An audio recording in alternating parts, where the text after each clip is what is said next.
going to be messing around with this because I'm hearing some feedback, is we're going to hear from my fiance and my life partner. She's also my partner in Printed Matter Vancouver, which is a small press and editing service that we have here.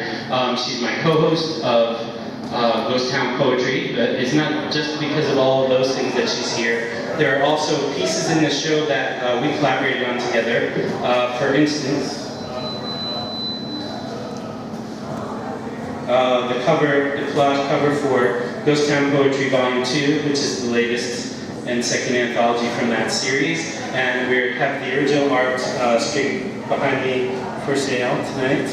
And Toni was also a part of this project, To Be Named, which is it's a little bit complicated, but there's an artist statement here. It's basically an art book.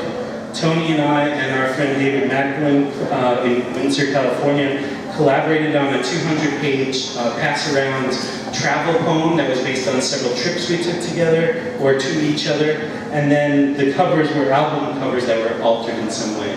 So if people purchase those, they will get an album cover that's been altered with the book mounted inside. We have one of those on the podium here if anyone wants to kind of see what that looks like. And I really wanted this piece that's unfolded here to be in the show because really that was Toni's concept, the part of it that I would call Marry Him, with the 4 different pictures of the same woman. She really did most of the work on that.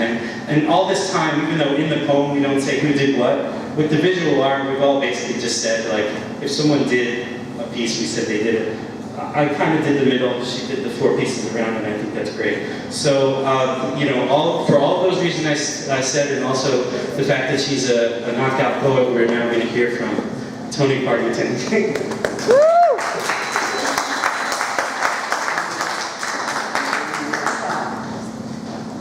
I think that's better. Hey everybody. Hi out there. Hello. Thank you. I'm going to read a few to you tonight, and it's really an honor to be here, to be able to read with this show, and to have been able to hear all of the artists / poets or writers that read earlier tonight. Really an honor. So thank you all for coming. This is called It Matters to Notice These Things. 2 enormous crows made in the sycamore out front, silently, shiny black wings extended. It's 1 o'clock on a Tuesday, warmest day since winter thaw, first day without socks. I want to be the crow, eat worms and gum wrappers and mate without privacy on the front lawn. Before I can back into the street, they've finished. Lean together on the branch, first spring foliage provides little seclusion, but they could care less about these things.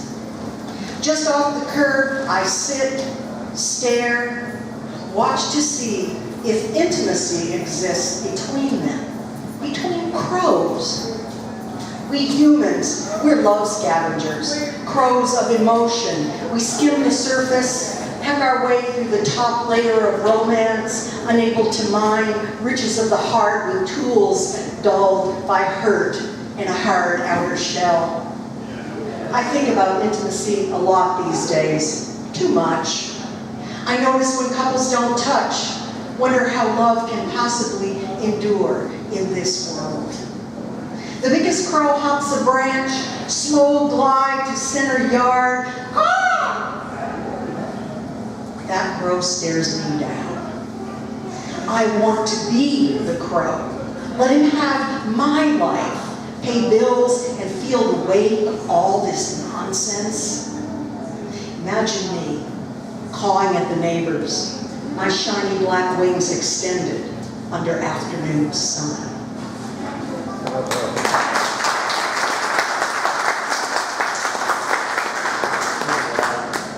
Thank you.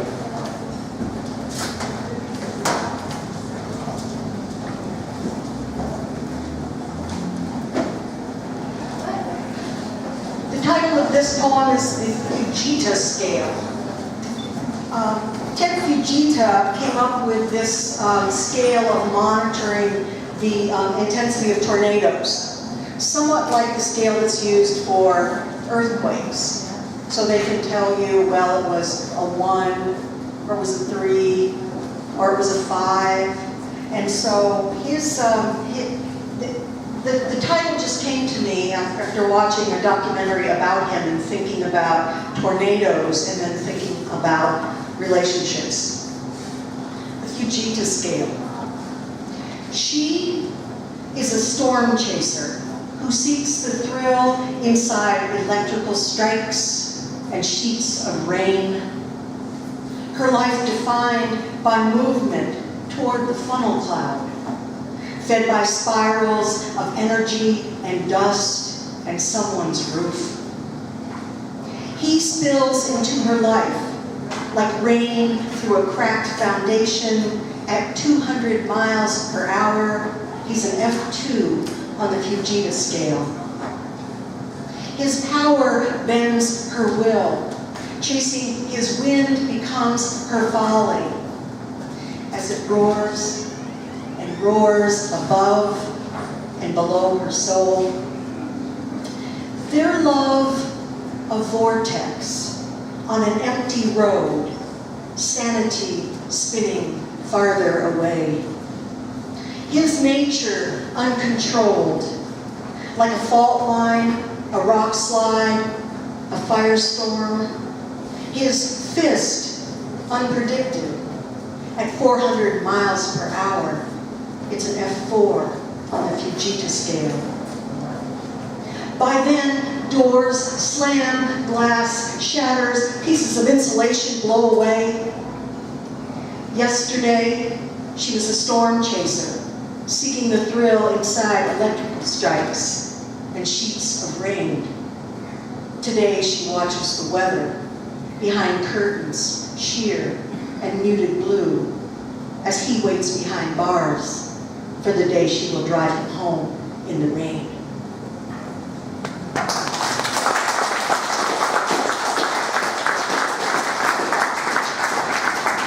Thank you.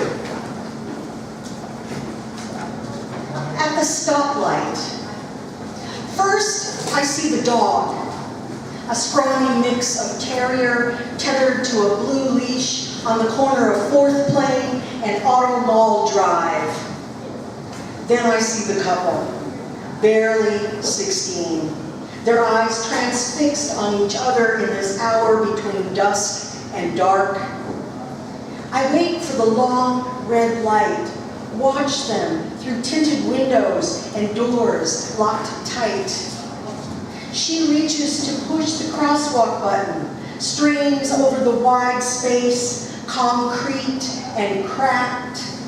He doesn't let go. Leans into her grin to rub her lips with his chin. They are in love. They are in 16-year-old love. So intense, the seconds spent apart are painful. Even the seconds it takes to push the button. Walk, don't walk. Run, don't run. Yes, run from my useless advice and the inevitable heartbreak of young love. I watch. They are a pretzel.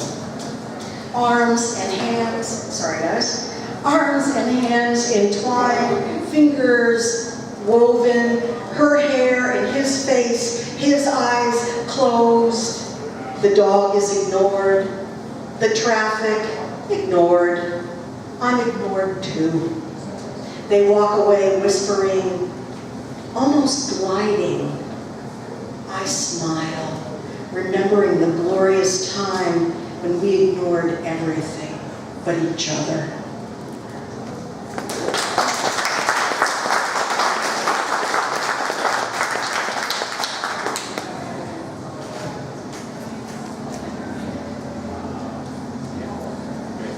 What has become of silence? There are tunes everywhere, in grocery stores, waiting rooms, everywhere public. What has become of silence? Days when phones rang with real ringing, in homes, behind closed doors, when privacy mattered.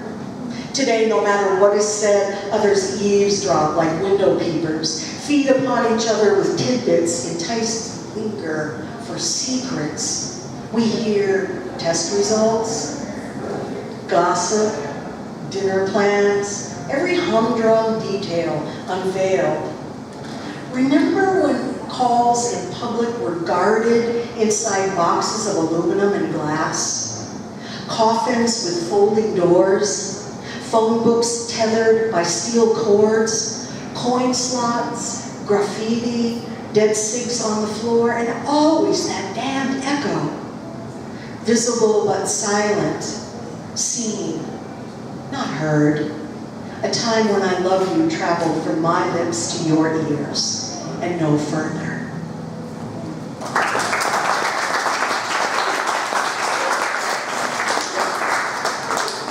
I'd like to wrap up with this poem.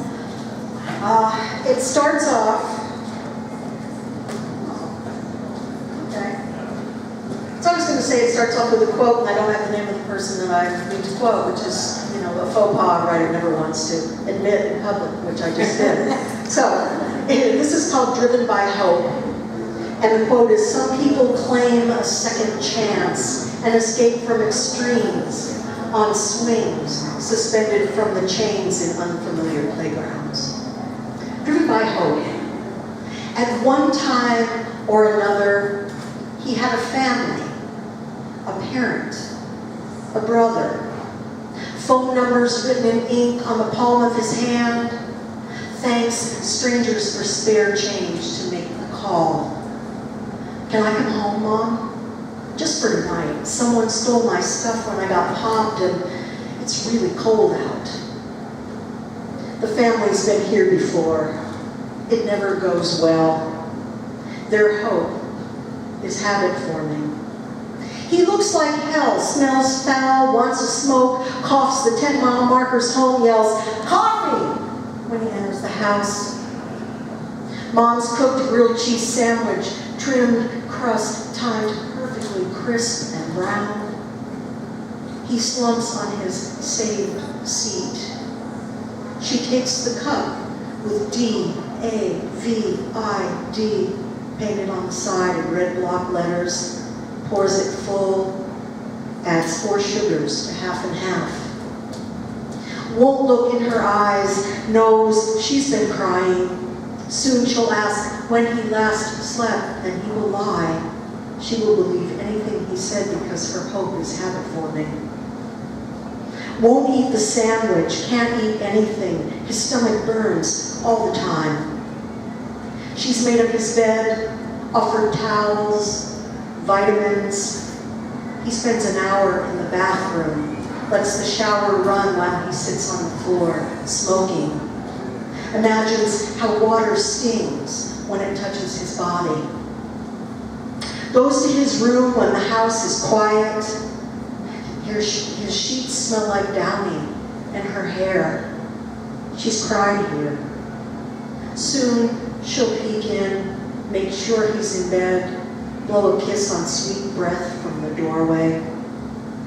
He waits another half hour, moves to the couch, then to the floor, hasn't been able to sleep on anything soft in years. At 4, takes his brother's new parka from the closet, pockets the jar of change from the hall table, steals a check from her purse, and writes, "I really can't be here. I love you and I'll call." He's out the front door and into the darkness.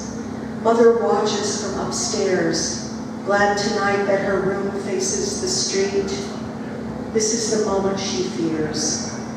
Could be the last time. Has this morbid thought each time he goes.